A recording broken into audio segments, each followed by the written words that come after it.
Hi friends, ఈరోజు గోధుమ పిండితో హెల్తీగా గవ్వలు ఎలా చేయాలో చూపిస్తాను. ఒక బౌల్ తీసుకొని 2 కప్పుల గోధుమ పిండి అండి. దీంట్లో కొంచెం ఉప్పు, ఒక స్పూన్ నెయ్యి మనం టేస్ట్ తగ్గట్టు తీసుకోవచ్చండి. వాటర్ వేసుకుంటూ కలపాలి. ఒకసారి వాటర్ వేయద్దు, కొంచెం వాటర్. ఇలా కలిపి ఒక 10 నిమిషాలు పక్కన పెట్టేసుకోండి. ఒక 10 నిమిషాలు పక్కన పెట్టుకున్నాక 10 మినిట్స్ నానబెట్టండి పిండి మంచిగా.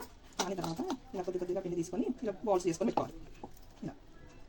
ఇలా బౌల్స్ చేసి పెట్టుకోవాలండి. అన్ని ఒకటి బౌల్స్ చేసి పెట్టుకొని గవ్వల చెక్క లేకుండా దీంతో ఈజీగా చేసుకోవచ్చు. ఇలా చూడండి, నేను చేసి చూపిస్తాను. ఇలా ఈజీగా చేసేసుకోవచ్చు. చూడండి, ఇలా చిన్న పిండికి ఒక 20-25 వచ్చాయండి. ఇవి ఇలా వేసేసుకోవాలి. ఇలా వేసి బ్రౌన్ కలర్ వచ్చే వరకు వేసుకుందాం. ఇలా గోల్డ్ కలర్ వచ్చే వరకు వేయించుకోవాలండి. వేయించుకొని గిన్నెలో తీసి పెట్టుకోవాలి.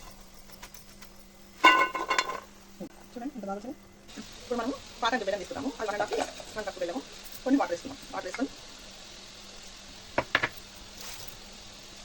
ఇది ఇలా పాకం వచ్చిన తర్వాత చూడండి, ఇలా ఈ పాకం వచ్చిన తర్వాత ఈ గవ్వని దీంట్లో వేసుకున్నాం. ముందుగా తయారు చేసుకున్నాక గవ్వని దీంట్లో వేసుకొని ఇలా కలుపుకోవాలి.